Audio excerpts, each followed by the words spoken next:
Assalamualaikum warahmatullahi wabarakatuh. Saya Tessa Aksafana Arindita, NIM 18202100035. Di sini saya akan menjelaskan mengenai sejarah perkembangan bank syariah.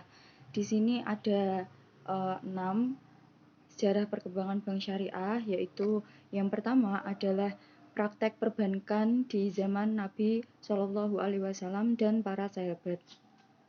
Nah, di sini Rasulullah Shallallahu Alaihi Wasallam yang dikenal sebagai julukan Al-Amin dipercaya oleh masyarakat Mekah menerima simpanan harta, sehingga pada saat terakhir sebelum Rasul hijrah ke Madinah, beliau meminta Sayyidina Ali radhiyallahu anhu untuk mengembalikan semua titipan itu kepada yang memilikinya.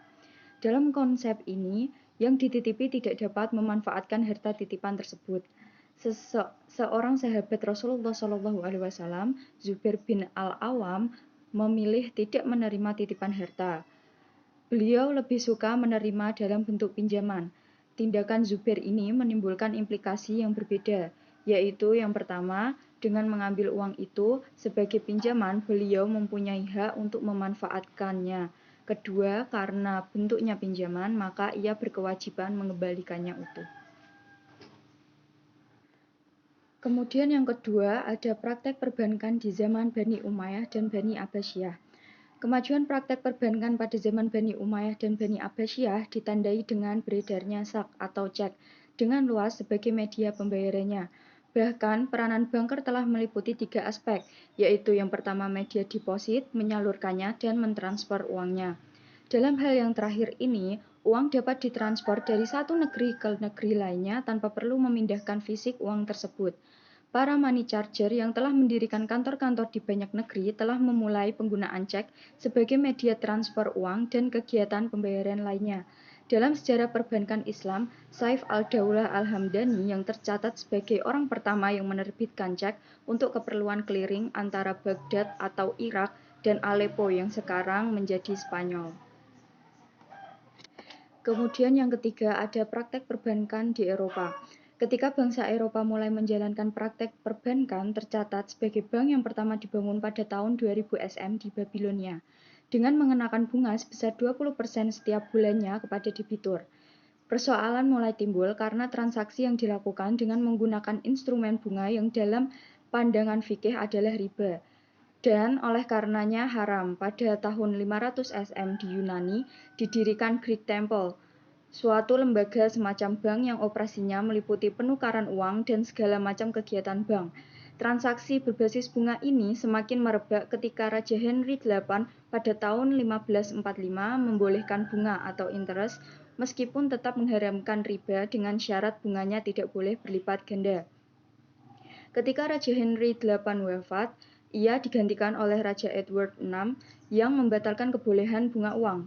Kemudian, setelah Raja Edward VI ini wafat, ia digantikan Ratu Elizabeth I yang kembali membolehkan bunga uang.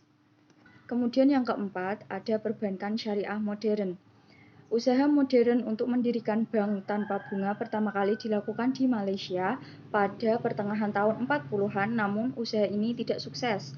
Selanjutnya, eksperimen lainnya dilakukan di Pakistan pada akhir tahun 50-an, di mana suatu lembaga perkreditan tanpa bunga didirikan di pedesaan negara itu pada saat itu.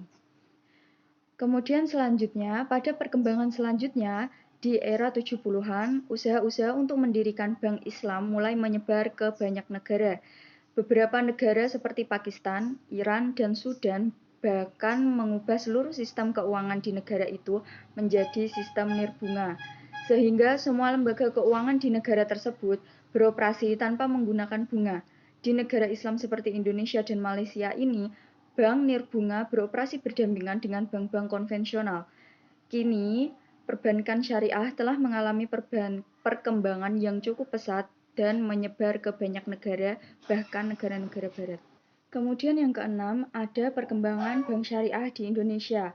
Bank Indonesia didirikan pertama kali zaman penjajahan Belanda.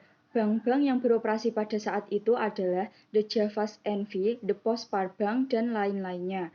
Pada zaman kemerdekaan, dunia perbankan semakin berkembang dengan didirikannya bank-bank baru, dan terjadi nasionalisasi beberapa bank Belanda oleh pemerintah Republik Indonesia.